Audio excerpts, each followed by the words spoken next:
Mücadele uzun bir mücadele.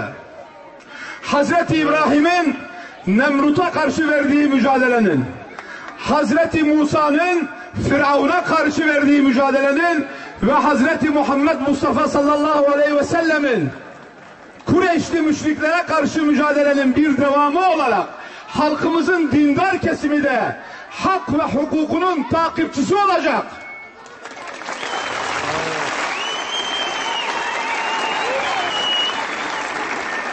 Biz Müslüman Kürtler olarak içimizde dindarlar da olacak, sosyalistler de olacak, liberaller de olacak ama kimse Müslüman Kürtleri artık dinle kandıramayacak.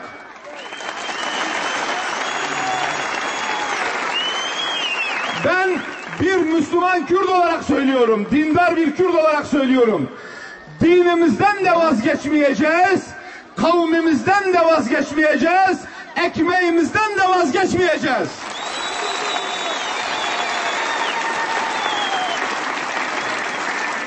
Hükümete burada yazılı 4 maddeyi teklif ettik.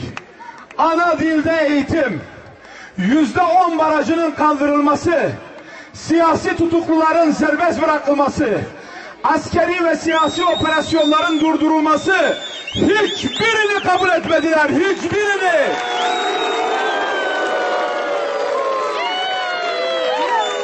Kürt, bekleyin diyorlar, bekleyin. Bekleyin. Ne zamana kadar bekleyeceğiz? Hangi güne kadar bekleyeceğiz? Binlerce evladımız dağda hayatını kaybetti. Annelerinin başında ağlayacağı bir mezar yok. Mezarları belli değil. On binlerce kardeşimiz cezaevlerinde. KCK tutukluları 3000'e yakın kardeşimiz suçsuz sebepsiz içeride. Binlerce gencimiz dağda silahla gezeceğinize gelin ovada siyaset yapın dediler. Ovadakileri de tutukladılar. Yüz binlerce insanımız Avrupa'da. Bugün evine, ocağına ateş düşmemiş bir ev var mı? İşkence görmeyen bir aile var mı? Çocuğunu, babasını, kardeşini, kızını, ablasını kaybetmeyen bir aile var mı? Peki neyi bekleyeceğiz? Ne zamana kadar bekleyeceğiz? TOKİ'nin ihalelerini mi bekleyeceğiz? Kredileri mi bekleyeceğiz? Hırsızlığı mı bekleyeceğiz? Bugün Kürt halkı topyekün, dindarıyla, laikiyle, liberaliyle, solcusuyla, Türkiye'deki demokrasi güçlerinin de desteğiyle bu 12 Haziran seçimlerinde inşallah biz artık beklemiyoruz. Topyekün halk burada. Çolemerk'ten Kars'a, İstanbul'dan Antep'e, Antep'ten Ahmet'e, Farki'ne kadar ayaktayız diyecek.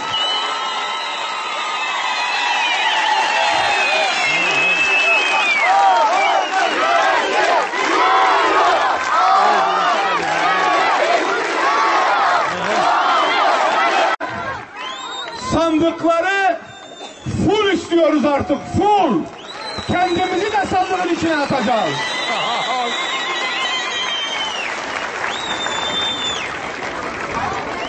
Sevgili Farkililer, Farkin her zaman kendini ispat etti. İnşallah bu sefer daha geniş bir birliktelikte yekpare çıkacağız inşallah. Ve aramızdaki devşirme Kürtlere, siyasi koruculara yol vermeyin.